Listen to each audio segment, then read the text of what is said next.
I was sitting alone once, and an old lady came up to me and said, "You look beautiful."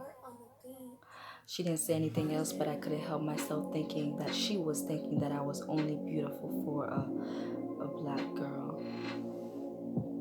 She said, "You must be married." And I said, "Well, thank you, but I'm not."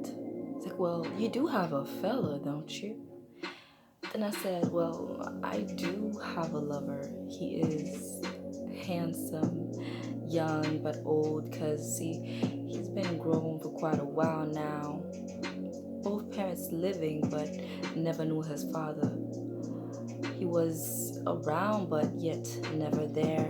Then she said, "Is he black?" I felt frustrated, mad, but I smiled and answered, "He is a whole lot of mix.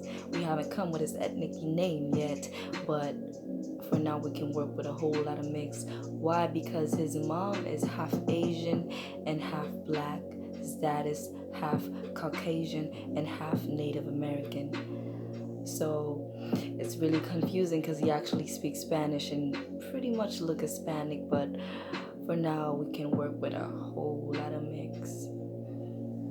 See, my man is loyal. He is corny. He means so much. He means so much to me. And there's a little problem that is not really a problem. See, I'm not his priority.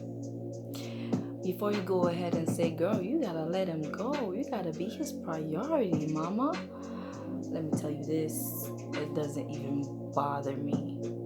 Because it's funny, it's really funny, you might not understand it. His priority is outside of everything. It's around all things, and it's actually living in me. So it can't be a problem to me. It's divine, superior, and highly. Oh God.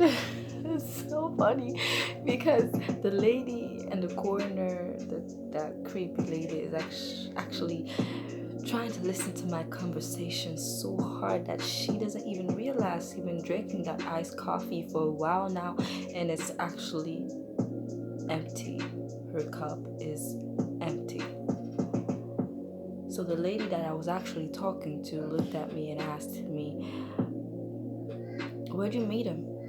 He sounds nice. So where'd you meet him?" I told her, "Well, I can't tell you that, old lady. It's none of your business. I just can't tell you that." Then she said, "Well, you quite told me a lot of things. I'm sure you can tell me where'd you meet him." Then I said, "Well, I can't tell you. I would have to meet him first." Well, oh my God. She looked at me like I was a psycho or crazy. No, no, lady. You don't look at me like I'm crazy, because I'm not. If you don't believe in faith or you don't believe in hope, call it my imagination. My imagination is safe. It is safe. I decide how to be treated. I decide not to be lied to, cheat on, disrespected, or called, names. And see, lady, that looks exactly like me, or maybe is a reflection of me. Let me tell you this right now. I am in a good stage. I am feeling loved, and I'm actually loving myself. So I'm not changing this for anything less. I'm not changing anything that I'm feeling right now for anything less than that corny, loyal, godly man that I was talking about earlier, that maybe I haven't met yet, or maybe I have.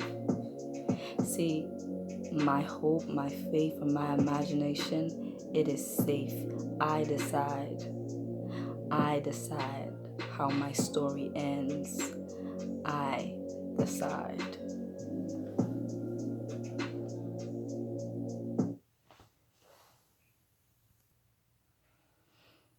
Well, this is poetry. My type of poetry. I don't know how to call it yet. So I'm probably gonna put this on YouTube. Well, I think it's called Sam Eris. So subscribe and like it. I don't know what the YouTubers usually say, so you do what you gotta do. And please share it. This is just a video talking about